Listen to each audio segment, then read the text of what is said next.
Playing video games for a living. It's the dream, isn't it? Well, what was once a distant, unattainable dream is now very much within your reach, if you're committed and dedicated, that is. So today we're taking a look at the top 10 ways to make money playing video games. Let's jump in.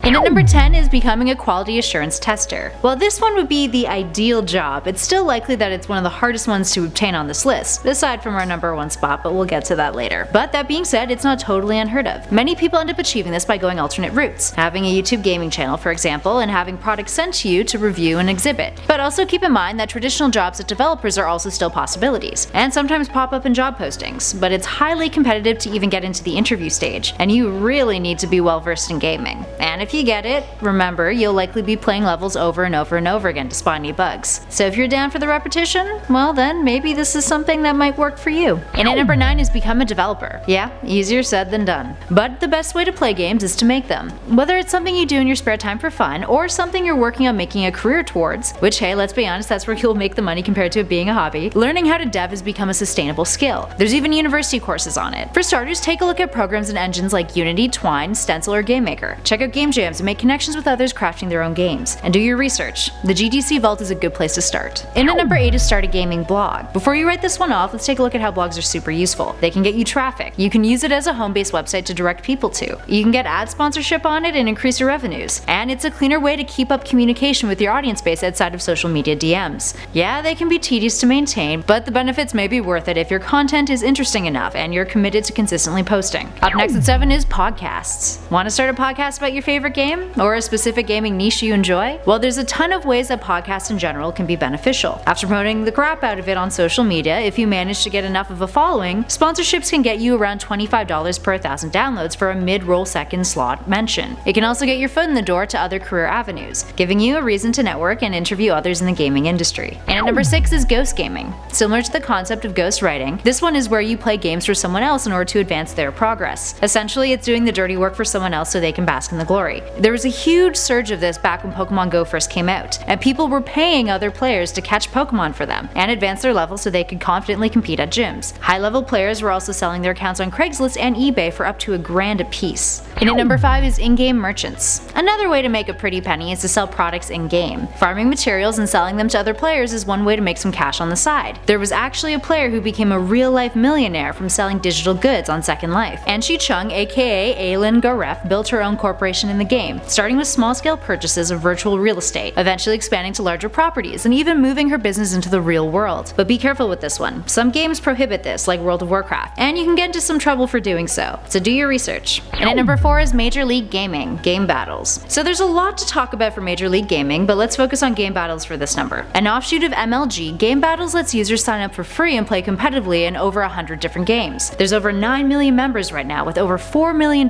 won at the time of this recording. Game battles is a way for gamers who want to get into competitive gaming to get better at it, and really feel out the playing field. Up next, number 3 is YouTube's Let's Play videos. If you've seen our richest video game YouTubers list, you'll know that there's a whole lot of money to be made from the online video distributor. Users upload their gameplay footage, along with off-screen commentary. Sometimes they appear in the videos too, which is definitely recommended if you're not camera shy, and just enjoy the game. Having a strong personality is a must for this one though. And this one is also the most cost-effective way, aside from blogging, to get yourself out there and start raking in the dollars. And it's even better if you pick a niche or specific kinds of genres to discuss. Up next, number 2 is Twitch. Streaming games is definitely one way to go, and one of the more substantial ways to make money with video games. So if you don't know, Twitch is a live streaming video platform which focuses on playthroughs, creative content, broadcasts of esports, and even music broadcasts. As of 2015, Twitch had more than 1.5 million broadcasters and 100 million visitors per month. Makes sense why Amazon bought it out. If you're able to entertain and sustain a fan base, Twitch is an incredibly accessible way to rake in those dollars, with the company paying streamers an average about $2.50 per Twitch subscriber that you get per month. And once you've proven that you can pull in a big enough audience, you have the opportunity of becoming a Twitch partner. Between donations via PayPal, Amazon reference links, and sponsorship, there's a whole lot of opportunity to get that cash. And finally, in at number 1 is competitive gaming. So yes, this is a little similar to our number 4 spot, but like I said, elaborating. And there is a difference between game battles and professional competitive gaming.